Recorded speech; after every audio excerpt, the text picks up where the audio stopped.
SwayamPrabha. Digital India. Educated India.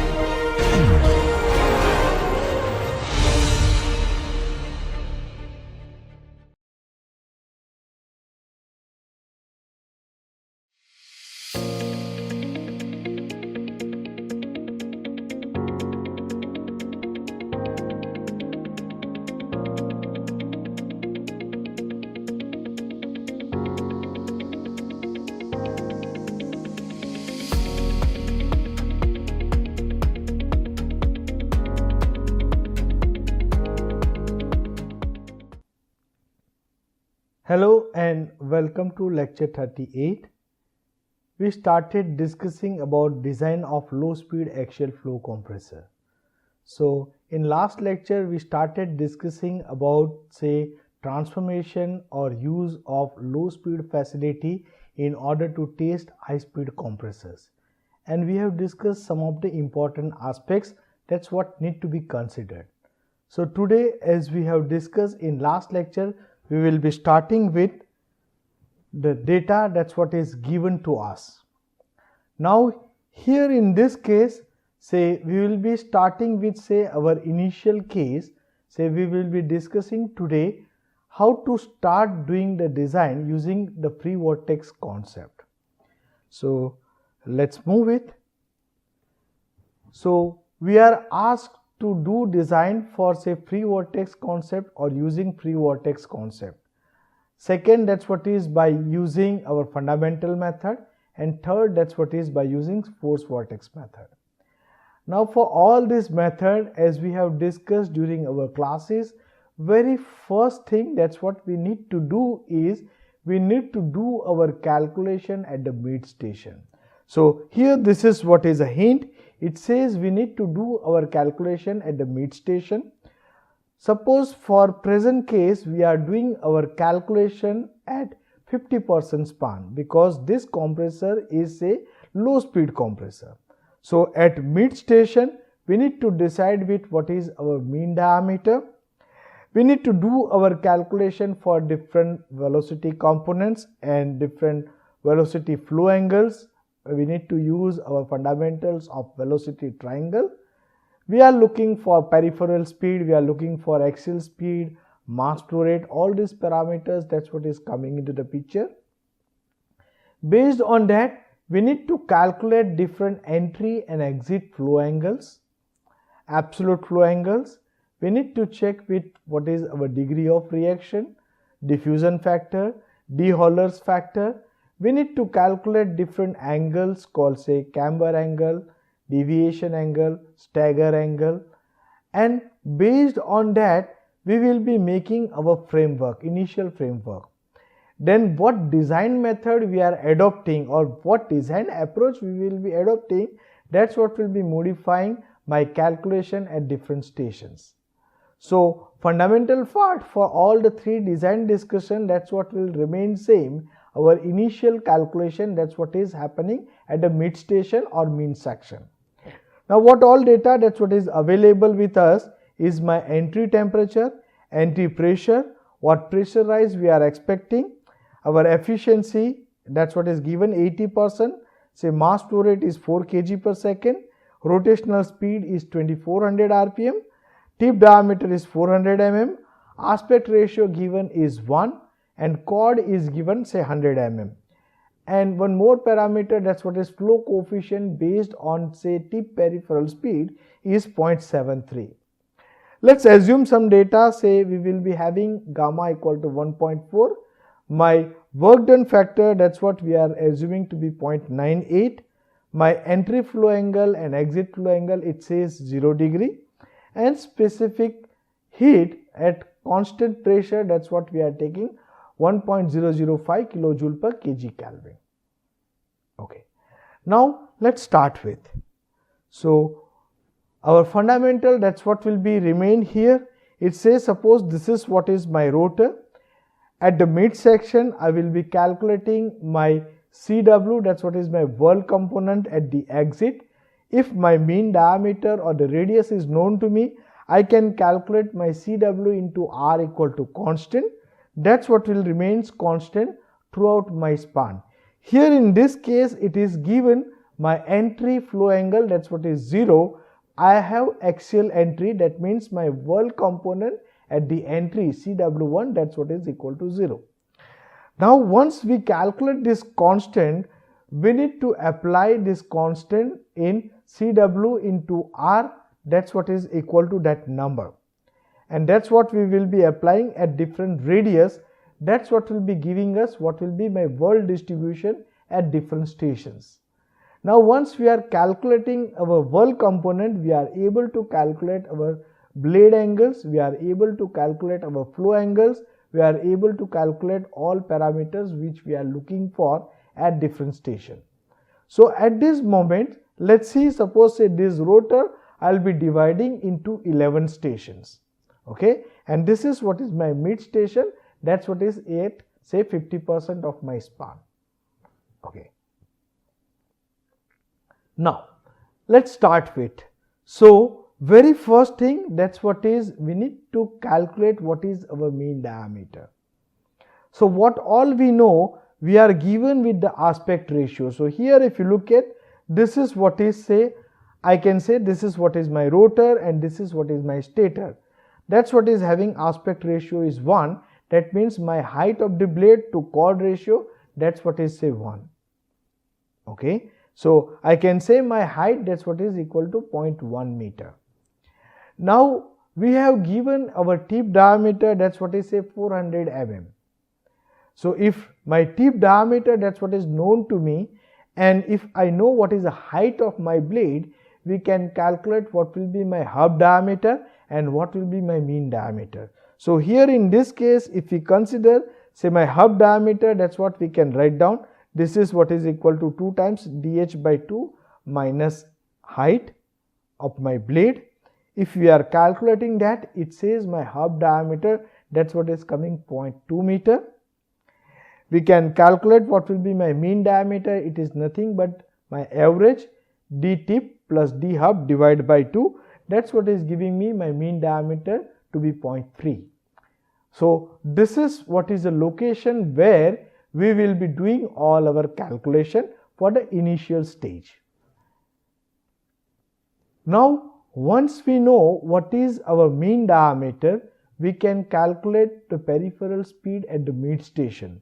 So my peripheral speed at mid span, we can say it is pi into dn by 60.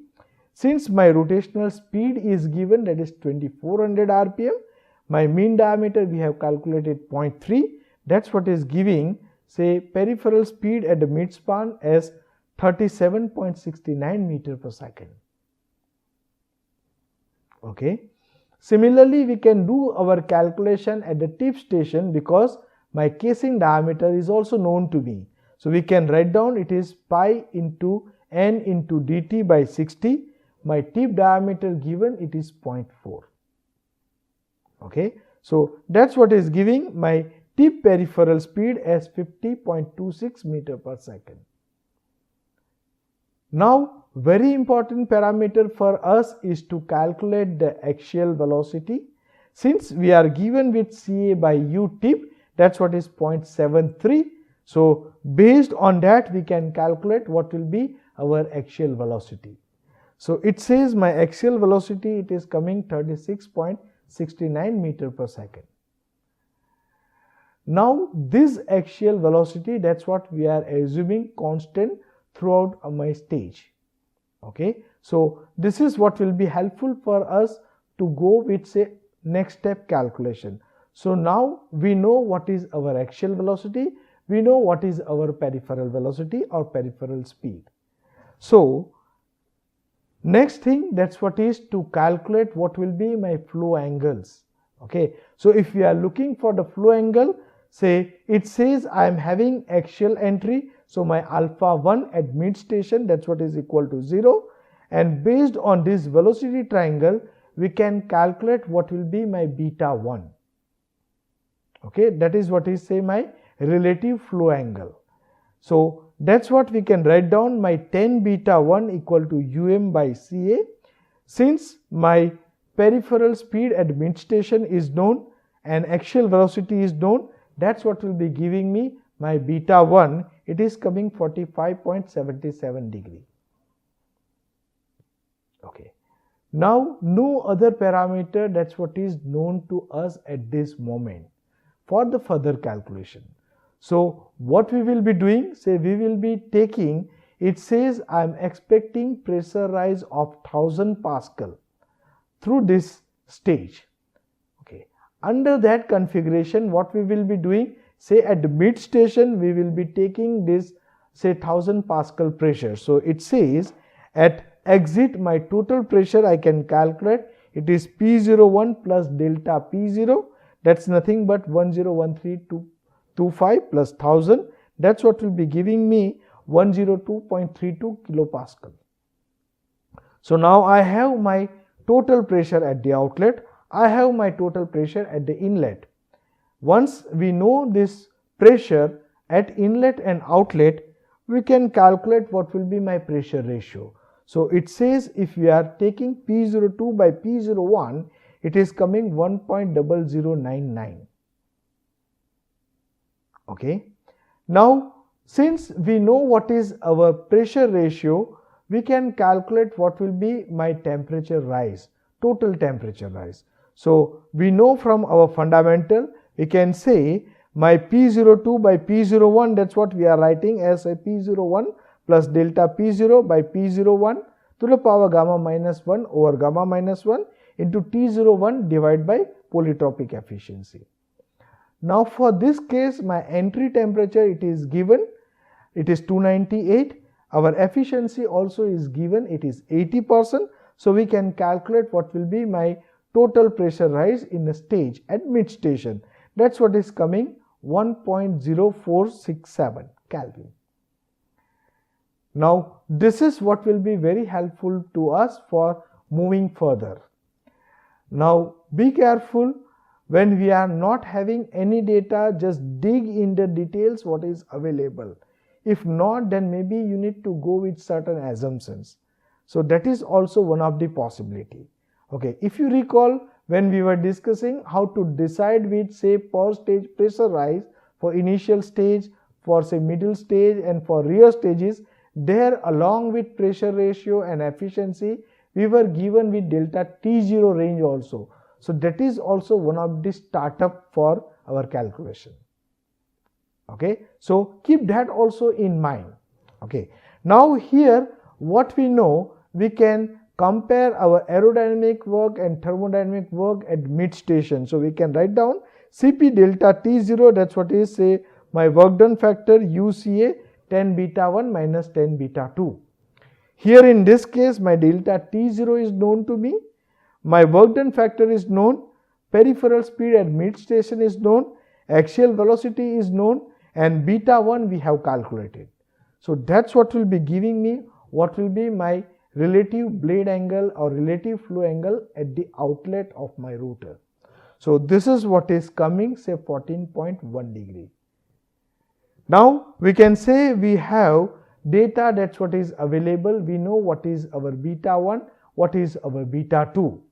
So once we know what is beta 1 and beta 2, we can calculate what will be my blade deflection angle, or we can say what will be my delta beta. So it says my delta beta at mid section, that's what is coming 31.66 degree.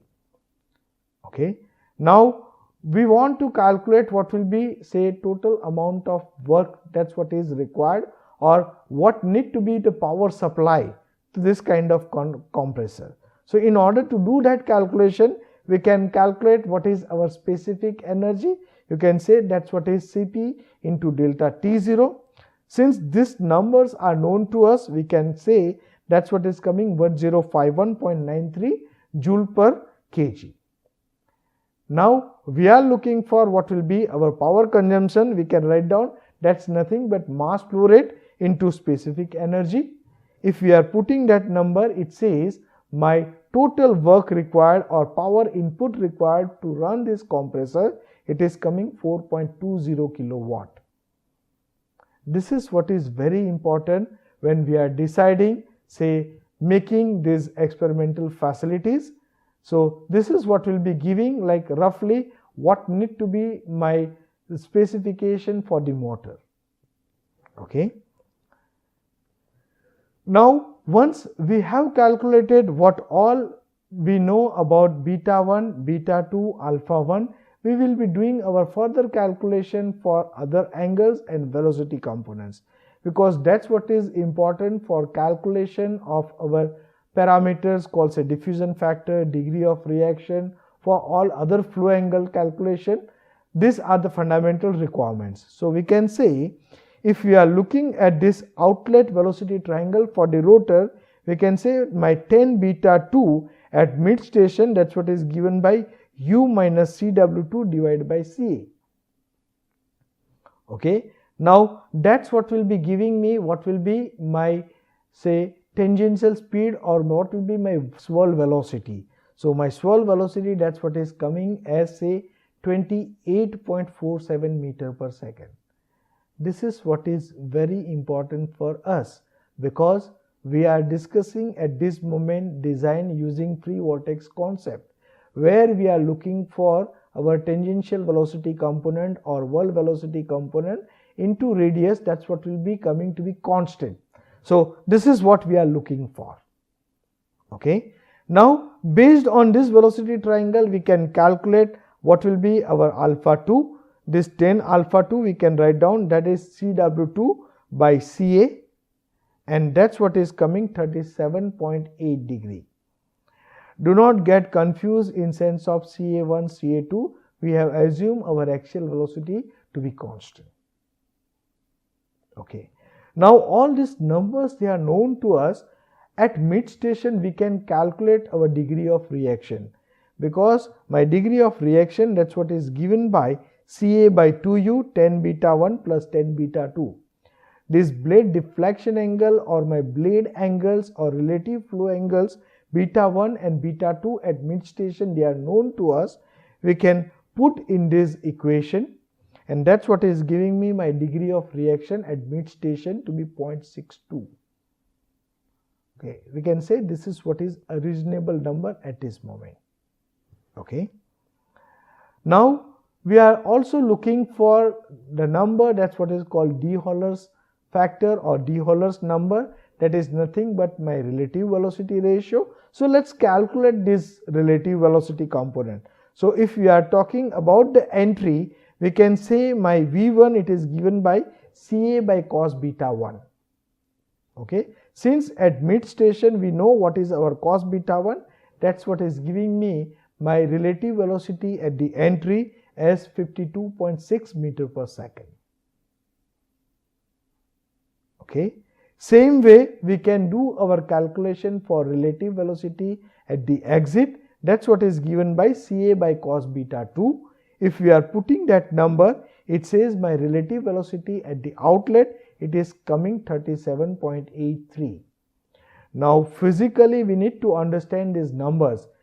You are clear with what we say when my relative velocity is coming to be lower at the exit, that's what is representing my diffusion work. So that's what we are doing here. Okay. And it says like if I'll be taking the ratio of these relative velocities, that's what is coming 0.72. So this is what is in a reasonable range at this moment for the mid station. So we can say degree of reaction, it is 0.62. This is what is 0.72. Now our third parameter, as we know, that's what is to check is diffusion factor. Now in order to do the calculation for the diffusion factor, we are looking for the solidity to be known. So let's move there. We can write down say our pitch, that's what is given by pi d by z. Z is nothing but my number of blades. So at this moment, let's assume number of blades to be say 15. Okay. Now if we are putting this number of blades to be 15, it says my pitch is coming 0.0628 meter. We will discuss how exactly we are coming with these numbers, but let's assume at this moment say 15. Okay, we will be discussing, this is what is very important parameter, because we know this is what has direct impact on what all we say in sense of aerodynamic diffusion. Okay. Now we know my solidity, that's what we are representing in sense of say chord to pitch ratio, and chord, it is known to us, it is 0.1 meter. So we can write down my solidity, it is coming 1.59 at the mid station. Okay. Now once this solidity we have calculated, our important aerodynamic parameter, levelings factor, or we can say diffusion factor, that's what at mid station can be calculated by 1 minus cos beta 1 by cos beta 2 plus cos beta 1 divided by twice gamma twice sigma, and this is what is tan beta 1 minus tan beta 2. So if we are putting all these numbers, because my cos beta 1 it is known to us 45.77, say my cos beta 2 is 14.11, and solidity we have calculated as a 1.592. So based on that, it says my diffusion factor for rotor at mid station, that's what is coming 0.45. So this is also at this moment a reasonable number. Now let me tell you, say what we were discussing in sense of selection of number of blades. Suppose say this number at mid station, that's what is coming say lower. You can understand you need to play with the solidity. So maybe you need to change the number of blades, because my chord, that's what is given, it is fixed based on my aspect ratio. So you can change the number of blades and you can play with in order to set your diffusion factor in the range. Okay. Now after doing all this calculation, we are more interested in calculating our different flow angles.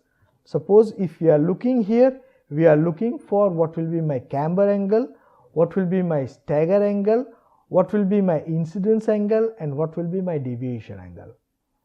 Okay. So if we are considering, say we can use our Carter's rule for the calculation of M factor, and as we have discussed for say particular aerofoil, suppose if we are considering C4 aerofoil, for that my A by C ratio we have already discussed. A by C, that's what is representing the location where I will be having maximum camber. So that's what it says, that need to be in the range of 0.4. Suppose if we are considering NACA or NACA profile, for that this will be coming 0.5. So we will be putting that in order to calculate our M parameter. Okay. If you recall, when we are using different kind of camber line, there also based on stagger angle calculation we can use this M parameter, or based on the M parameter we can calculate what will be our stagger angle. So do not forget those plots also. Okay. Now what we know, my say camber angle, that's what is given by delta beta at mid station minus incidence angle divided by 1 minus M into say my pitch to chord ratio in sense of square root. Now if we recall, we discussed when we are doing our axial flow compressor, from initially only we need to provide the incidence angle. Okay, and as we have discussed, we can safely take the incidence angle variation in the range of plus or minus say -2. So at this moment for mid station we are taking our incidence angle to be 0. Same way for the tip section we will be assuming say -2, and at the hub we can assume safely to be +2. So let me take this incidence angle that to be 0. Okay, this is what is our assumption. This delta beta, that's what is known to us, so we can calculate what will be our camber angle. It says this is what is coming 41.49 degree. Okay. Now once this number, that's what we have known, we can calculate what will be our deviation angle. So this deviation angle, that's what is correlating my M parameter, what will be my camber angle, and what will be my say solidity. So if we are putting this number, it says my deviation angle, that's what is coming as a 9.83 degree. Okay. So this is what we have discussed earlier also. This is what will give rough estimation for the deviation angle. Later on we will be using, or say you will be using, or people they are using say computational tool in order to understand what is happening on the suction surface and mainly what is happening near the trailing edge, and based on the expectation this deviation angle they are going to change. Okay, now this is what is say our deviation angle. Okay, next that's what is the calculation of blade setting angle or our stagger angle. So this stagger angle we have discussed, that's what is in a function of beta 1 incidence angle and theta m by 2. If we are putting all this number, it is coming 25.02 degree. So we can say at mid station we are able to calculate what all parameters we are looking for. Now let's see what all we have calculated. So let me put it here. So here if you look at, say this is what is say my radius ratio, my mean radius, that's what we have taken as 0.15. Okay, and my area, that's what is say 0.09 meter square. Flow rate, that's what we have taken as a 4 kg per second. Peripheral speed at mid station we have calculated. Axial velocity is known. We have calculated our alpha 1, beta 1. We have calculated what will be my beta 2, what will be my delta beta. Specific work done, CW1 we have taken that to be 0. CW2, that's what we have calculated based on aerodynamic and thermodynamic work.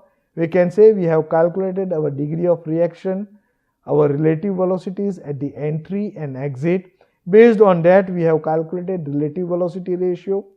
Then we have calculated our M parameter in order to calculate say diffusion factor, in order to calculate different flow angles. Now this is what is advisable to all designers. It's your choice. So we will be doing our initial calculation using pen and paper. Then after we will be using Excel sheet. So we will be calculating our all parameters at the mid station. So as we have discussed, we can use our Excel sheet. That's what is giving so much of flexibility. You will immediately realize what all will be the use. So you have done calculation using pen and paper, and those numbers we have calculated. That's what we have converted into formula form, or we have made our Excel sheet program. So these all are the parameters which we have calculated with. Okay. Now here in this case my delta P0, that's what we have taken to be say 1000 Pascal. Now as we have discussed, now our next target, that's what is to calculate the distribution of CW2 at different stations, at hub, at mid and at the tip. At mid station we have done our calculation. Okay. Now we know what is our hub diameter, we know what is our tip diameter. What we can do, we can divide that into equal number of stages. As we discussed, at this moment we are dividing that into say 11 stations. So let's do the calculation what is happening at the hub and what is happening at the tip station. Okay, how do we calculate? So here now my CW into R equal to constant, that's what is coming 4.27.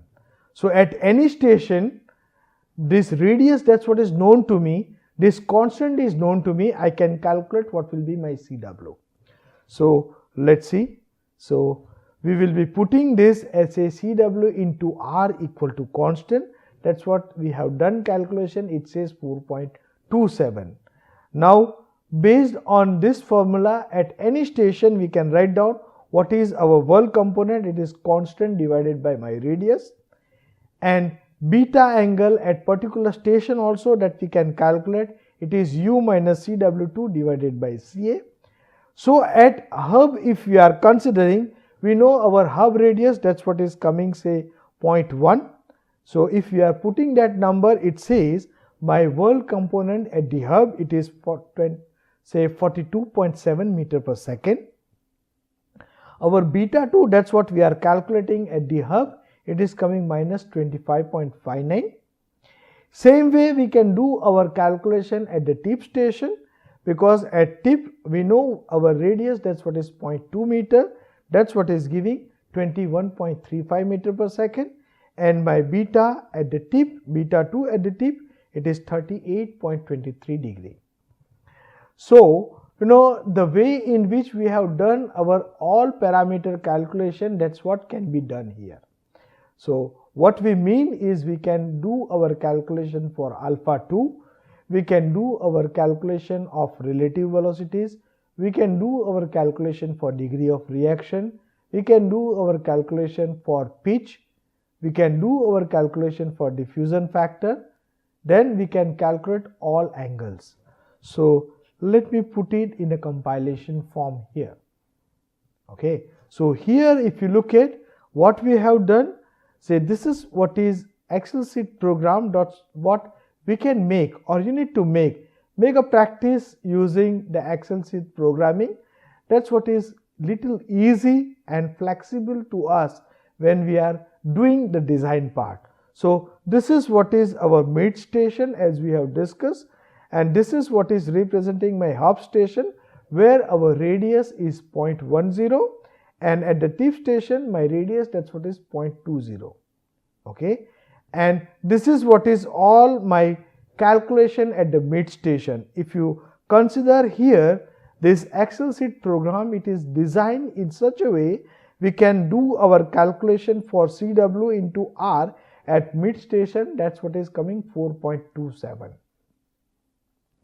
Now, here in this case, we need to calculate our CW2 at the hub station. That's what we have discussed, CW divided by R. Same way we need to calculate at the tip, because my constant is known, so we can calculate what will be my CW2. Once this CW is known to us, we can calculate what will be our alpha 2, what will be our beta 2, degree of reaction, velocity ratios, and as we have assumed our number of blades, that's what will not change, that will be 15. So, that's what is aspect ratio is 1. My chord also we are assuming say constant from hub to tip, that's why it is 0.10. We can say we can calculate our diffusion factor at hub, we can calculate our diffusion factor at the tip. You can see the variation of these numbers. So, here in this case if you look at my degree of reaction, that's what is coming 0.15, and as we have discussed first cut check, that's what we need to check with my degree of reaction at the hub should not go 0 or negative. We can say this is what is reasonable number 0.15 at the hub, it's okay. Now here if you look at my delta beta, that's what is coming to be large. We have decided that should not increase 45 degree. But if you recall, when we were discussing different design approach, that time we have discussed my delta beta for free vortex concept at the hub, that's what will always will coming to be higher. And the reason is not because of any other thing, this reason is because my hub radius and my peripheral speed at the hub, that's what is coming to be lower. And that's the reason my delta beta is coming to be higher. And here if you look at, as we have discussed, my diffusion factor, that's what is coming to be 0.29 at the hub, 0.45 at the tip, and 0.39 at the tip, and at mid section it is 0.45. Okay. Now this is what is representing our relative velocity ratio, that's what we say D'Euler's factor, and that is also coming in a reasonable range. So we can say this is what will be giving us idea about how do we do our calculation at different station. So at this moment, if we look at what we have done, say we have started calculating our parameter at the mid station. We have calculated all our parameter at the mid station, that's what is required for making of our blade. Then once we have understood CW into R equal to constant, that's what is a law for free vortex. Based on that concept, we have done our calculation at the hub station, and based on the same concept, we have done our calculation at the tip station. Now that hub station, we have our CW2, that's what is different. At tip station, CW2, that's what is different, and that's what will be giving us idea for calculation of what all parameters we are having. So Here we are stopping with the calculation at 3 different locations: hub station, mid station and tip station. We are at this moment discussing the design of rotor. Now in next lecture we will be discussing what all we need to calculate at different stations. How do we do our design for the stator? Thank you very much.